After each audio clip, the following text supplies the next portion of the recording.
আসসালামু আলাইকুম সপ্তম শ্রেণীর শিক্ষার্থীরা, আমরা এখন বাংলা বইয়ের পৃষ্ঠা নম্বর 95 থেকে শুরু করতে যাচ্ছি। এখানে আছে কতকাল ধরে, লিখেছেন আনিসুজ্জামান।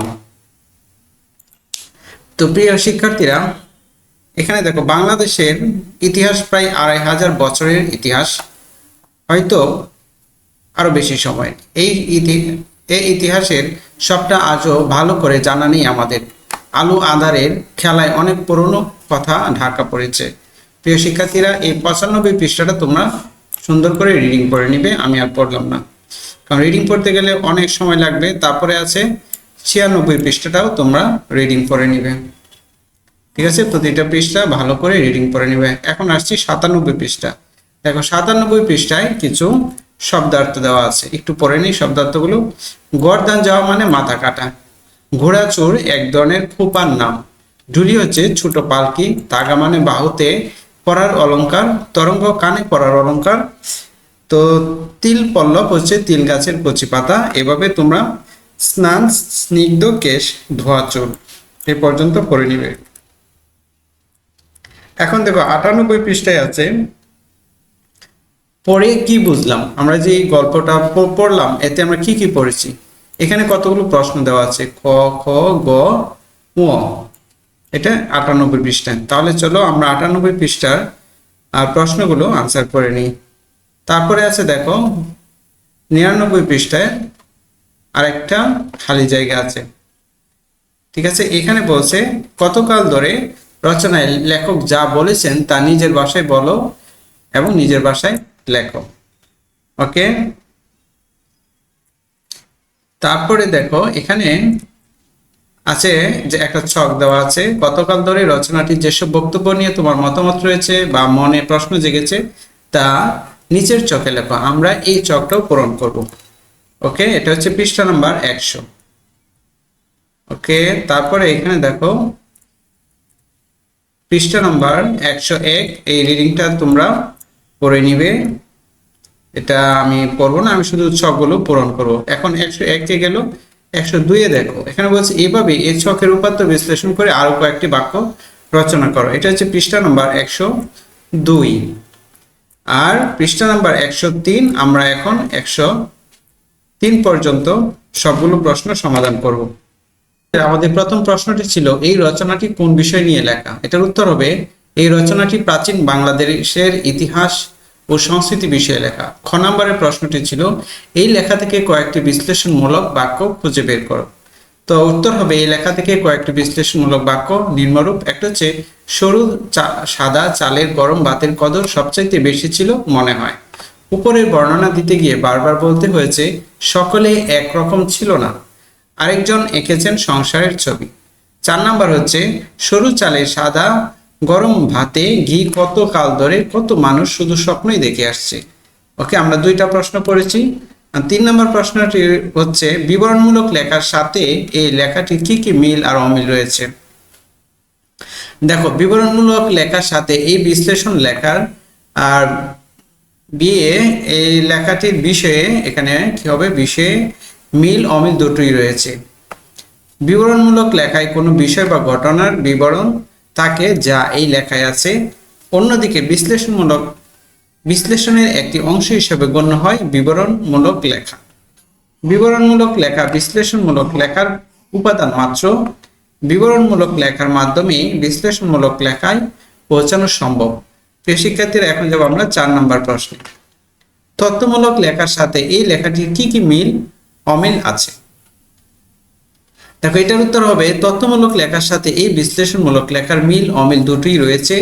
অমিলের মধ্যে হলো তথ্যমূলক লেখা শুধু বিভিন্ন তথ্য দেওয়া থাকে, অন্যদিকে বিশ্লেষণমূলক লেখার বিবরণমূলক ও তথ্যমূলক লেখাকে বিশ্লেষণ করে একটি মত প্রকাশ করে। মিলের মধ্যে হলো তথ্যমূলক লেখার সাহায্য লাগে বিশ্লেষণমূলক লেখা নিতে। তথ্যমূলক লেখার দ্বারাই বিশ্লেষণমূলক লেখায় পৌঁছানো সম্ভব হয়। ওকে, তারপর 9 নম্বর প্রশ্ন হচ্ছে এই লেখার উপর তোমার মতামত দাও। উত্তর হবে কতকাল ধরে বিশ্লেষণমূলক লেখায় প্রাচীন বাংলাদেশের ইতিহাস ও সংস্কৃতির বর্ণনা রয়েছে। এখানে রয়েছে বিবরণমূলক লেখা ও তথ্যমূলক লেখা।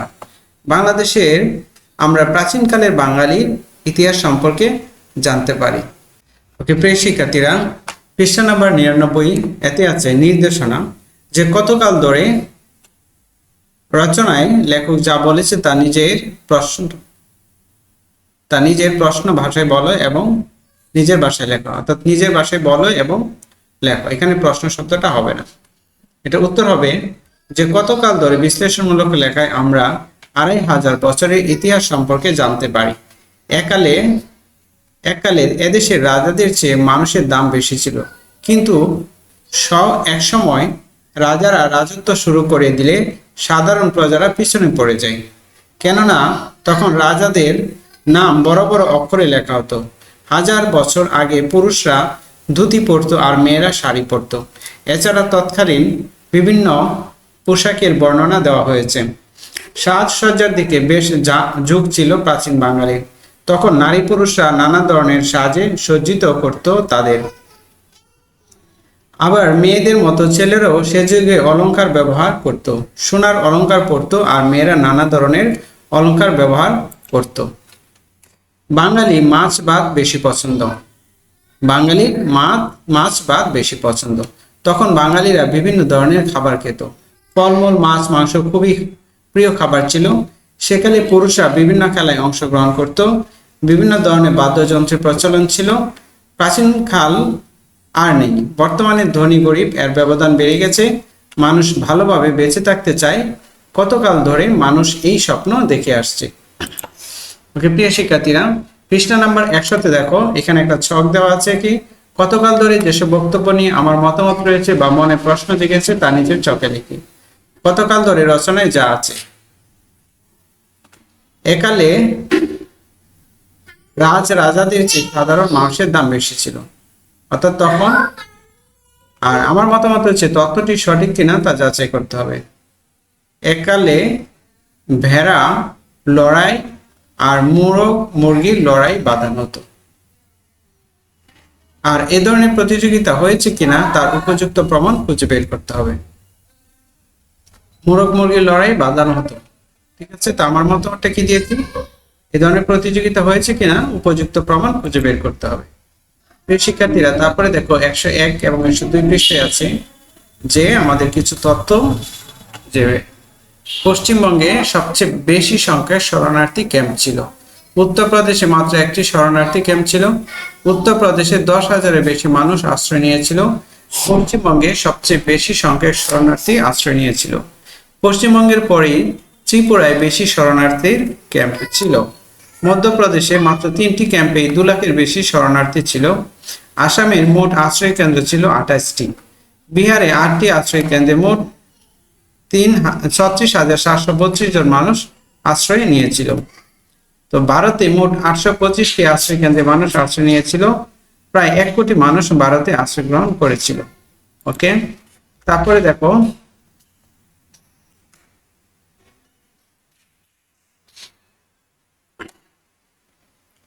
আশ্রয় কেন্দ্র, এখানে 103 পৃষ্ঠায় আছে একটা অনুচ্ছেদ লিখতে বলছে। দেখো, আমি সেই অনুচ্ছেদটির নাম দিয়েছি কি আশ্রয় কেন্দ্র। 1971 সালে মুক্তিযুদ্ধে ভারত সরকার শরণার্থীদের আশ্রয় দিয়ে বাংলাদেশকে সাহায্য করেছিল। পাকিস্তানি বাহিনীর অত্যাচারে বিপুল সংখ্যক মানুষ সীমান্ত অতিক্রম করে ভারতের বিভিন্ন প্রদেশে আশ্রয় নিয়েছিল। পশ্চিমবঙ্গে সবচেয়ে বেশি সংখ্যক শরণার্থী ক্যাম্প ছিল। অন্যদিকে সবচেয়ে কম শরণার্থী ক্যাম্প ছিল উত্তরপ্রদেশে। মাত্র একটি ক্যাম্পে 10,000-এর বেশি সংখ্যক শরণার্থী আশ্রয় গ্রহণ করেছিল। তারপরে দেখো ত্রিপুরায় 276টি ক্যাম্পে মোট আশ্রয় নিয়েছে। দেখো ত্রিপুরায় 276টি ক্যাম্পে মোট আশ্রয় নিয়েছিল কত, 13,81,449 জন শরণার্থী। এছাড়া মধ্যপ্রদেশে তুলনামূলকভাবে বেশি শরণার্থী ছিল। মাত্র 3টি ক্যাম্পে 2 লক্ষের বেশি শরণার্থী ছিল। মোট মেঘালয়ের 17টি ক্যাম্পে 6,50,000-এর বেশি শরণার্থী ছিল। আসামে আশ্রয় কেন্দ্রের সংখ্যা ছিল মোট 28টি এবং বিহারে ছিল কয়টি, 8টি শরণার্থী ক্যাম্প। বাংলাদেশের মুক্তিযুদ্ধের সময় ভারতে 825টি আশ্রয় কেন্দ্রে প্রায় 1 কোটি মানুষকে আশ্রয় দিয়ে আমাদের মুক্তিযুদ্ধে সাহায্য করেছিল। প্রিয় শিক্ষার্থীরা, তাহলে আজকে এই পর্যন্তই।